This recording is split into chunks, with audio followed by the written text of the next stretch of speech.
Guys নতুন এটা recipe ভিডিঅ'লৈ আপোনালোক সকলোকে স্বাগতম জনাইছো। আজি বনাবলৈ লৈছো নৰসিংহ দিয়া মাছৰ জোল। তাৰ বাবে মই আলুখিনি বইল কৰি লৈছো, বিলাহী পিয়াজ নহৰু লৈছো আৰু নৰসিংহখিনি মিক্সিত পিচি লৈছো। এতিয়া মই কেৰাহীত তেল দি অলপমান পিয়াজ দিছো, লগতে নহৰুও দিছো মই, আৰু এইখিনি এতিয়া অলপ সময় ভাজি ল'ম। অকণমান হালধি দিছো আৰু অকণমান নিমখ দি লৈছো ইয়াত। এইখিনি অলপ সময় ভাজি ইয়াত মই বিলাহীখিনিও দি দিছো, আৰু এইখিনি এতিয়া অলপ সময়ৰ বাবে ঢাকি দিম যাতে বিলাহীখিনি অকণমান সিজি লয়। বিলাহীখিনি এতিয়া সিজি গৈছে। তাৰ পিছতে ইয়াত মই আলুখিনিও দি দিছো। আলুখিনি ইয়াৰ লগত ভালদৰে মিক্স কৰি ভাজি ল'ম। আলুখিনি ভাজি ল'লেহে খাবলৈ ভাল লাগে।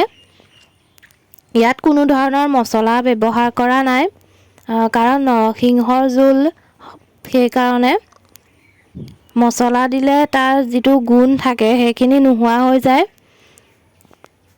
ভিডিঅ' বনাই আছিল বুলি মই গম নাপাওঁ, সেইটো কাৰণে মই তেনেকৈ আছিলোঁ। তাৰ পিছতহে গম পালোঁ ভিডিঅ' বনাই থৈছিল বুলি। আৰু এইখিনি এতিয়া মই ভাজি লৈছোঁ। এইখিনি ভাজ খাই গৈছেই।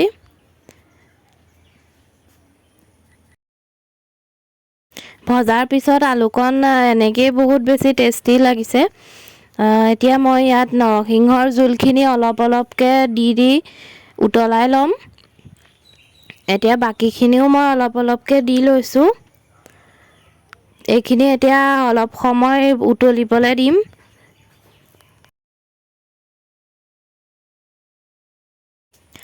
এইখিনি উতলাৰ পিছতে মই ইয়াত অলপমান জোখমতে পানী ব্যৱহাৰ কৰিছোঁ।